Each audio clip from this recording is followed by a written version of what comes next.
কলকাতার মেট্রো প্রকল্পে এবার এলো একসঙ্গে দুটি বড় খবর। একদিকে যেখানে কবি সুভাষ মেট্রো স্টেশন পুনর্নির্মাণের কাজ শুরু হওয়ায় আশার আলো দেখছেন যাত্রীরা, সেখানে অরেঞ্জ লাইনের কাজ নিয়ে জট কাটেনি এখনো। তবে শহরের বিভিন্ন প্রান্তে একাধিক প্রকল্প একসঙ্গে এগোতে থাকায় মেট্রো পরিষেবার ভবিষ্যৎ আরও আধুনিক হয়ে উঠবে, এমনটাই আশা কর্তৃপক্ষের।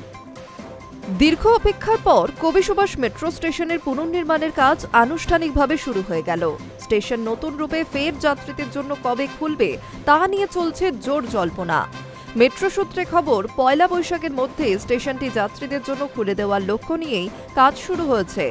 নতুন নকশা, উন্নত কাঠামো এবং বাড়তি নিরাপত্তা ব্যবস্থা সব মিলিয়ে দক্ষিণ কলকাতার যাত্রীদের জন্য এটি হতে চলেছে বড় উপহার।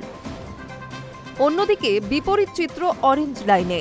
চিংড়িঘাটায় পরিকাঠামো উন্নয়নের জন্য 15 ফেব্রুয়ারি থেকে 6 রাত ধরে প্রতি রাতে অন্তত 4 ঘন্টার রাস্তা পুরো বন্ধ করে কাজ করার পরিকল্পনা ছিল।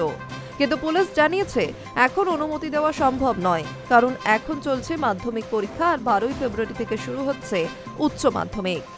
এই সময় রাস্তা বন্ধ হলে যানজটে পরীক্ষার্থীদের বড় সমস্যা হবে। Metro general manager Shubhranshu Shekhar Mishra জানান, চিংড়িঘাটার অংশে কাজ শুরু করতে এখনো পুলিশের কাছ থেকে ইতিবাচক উত্তর পাওয়া যায়নি। উত্তর পেলেই কাজ শুরু হবে। আমরা আশাবাদী যে সময় মতো অরেঞ্জ লাইনের সম্পূর্ণ রুট চালু করা সম্ভব হবে। এদিকে ব্লু লাইন নিয়ে শুরু হয়েছে আরেক বড় আপগ্রেডেশন প্রকল্প। আগামী 4 বছরের মধ্যে ব্লু লাইনে 15টি ভূগর্ভস্থ স্টেশনের মাঝে টানেলগুলোতে বসানো হচ্ছে অত্যাধুনিক টানেল ভেন্টিলেশন সিস্টেম। এটি সম্পূর্ণ জলনির্ভর পুরনো সিস্টেমের বদলে আধুনিক প্রযুক্তি ব্যবহার করে টানেলে সবসময় পরিষ্কার ও ঠান্ডা বাতাস পৌঁছে দেবে। এই প্রকল্পে মেট্রো রেল গাঁটছড়া বেঁধেছে সিনরিও সুবিধা ইঞ্জিনিয়ার্স ইন্ডিয়া প্রাইভেট লিমিটেডের সঙ্গে। মোট খরচ 585 কোটি টাকা এবং লক্ষ্য 4 বছরের মধ্যে কাজটি শেষ করা। এই সিস্টেম প্রতিটি স্টেশনের 2 প্রান্তে ইনস্টল হবে। পাশাপাশি 2টি স্টেশন থেকে একযোগে বাতাস চলাচলের ব্যবস্থা থাকবে। ফলে যাত্রীদের আরাম ও নিরাপত্তা দুটোই বাড়বে।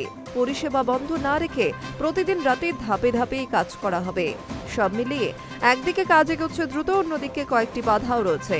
তবে কলকাতা মেট্রোর ভবিষ্যতে আরও আধুনিক ও বিশ্বমানের পরিষেবা দিতে চলেছে, এমনটা ইঙ্গিত দিয়েছে এই নতুন ঘোষণাগুলি।